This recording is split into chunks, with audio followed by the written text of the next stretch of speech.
طرف چلتے ہیں، دیکھتے ہیں وہ ہم سے کیا سوال کرنا چاہتے ہیں۔ ہمارے ساتھ سلسلے میں رہیے گا۔ صلو علی الحبیب صلی اللہ تعالی علی محمد صلی اللہ علیہ وسلم۔ میرا سوال مفتی صاحب کی بارگاہ میں یہ ہے کہ سرکار صلی اللہ تعالی علیہ وآلہ وسلم کو معراج جسمانی ہوا تھا یا کہ روحانی، اور کتنی دفعہ ہوا تھا؟ جزاک اللہ۔ بہت انٹرسٹنگ کویسچن ہے۔ سوالات ذہنوں میں آتے ہیں کہ خواب میں تشریف لے گئے یا باقاعدہ جس میں اتھر کے ساتھ تشریف لے گئے؟ جواب لیں گے۔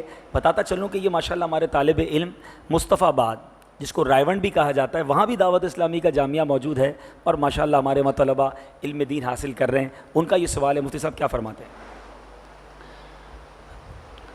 معراج جسمانی تھی، علماء نے عقلی نقلی دلائل سے اس کو بیان فرمایا ہے۔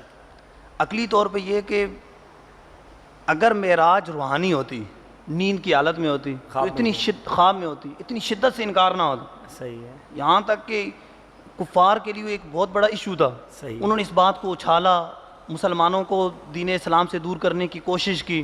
بلکہ کہا جاتا ہے کہ بعض جو نو مسلم تھے وہ اس واقعے کی وجہ سے دین اسلام سے بھی دور ہو گئے، مرتد ہو گئے، ان کو یقین نہ آیا۔ ان کو یقین نہ آیا۔ ٹھیک ہے۔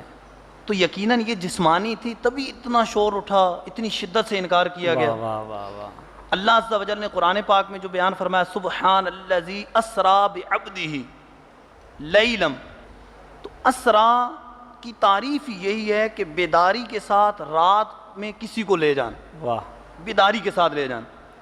اگر نیند میں ہوتی تو پھر اسریٰ کا لفظ استعمال نہ ہوتا۔ واہ۔ اسریٰ کا لفظ کا استعمال اس بات پہ دلالت کر رہا ہے کہ یہ بیداری میں تھا، نیند میں نہیں تھا۔ اور پھر فرمایا بعبدہ، بروحی نہیں فرمایا کہ روح کو لے گیا، بلکہ اللہ عز و جل نے قرآن پاک فرمایا اسریٰ بعبدہ، اللہ عز و جل اپنے بندہ خاص کو لے گیا، عبد کو لے گیا، اپنے عبد کو لے گیا، اور عبد روح مال جسم کو کہتے ہیں۔ ٹھیک ہے۔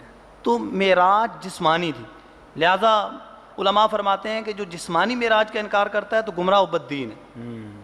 بڑی پیاری بات قرآن پاک سے بھی ثابت فرمائی، لیکن لاجیکلی تو بڑی سمجھ میں آنے والی بات ہے۔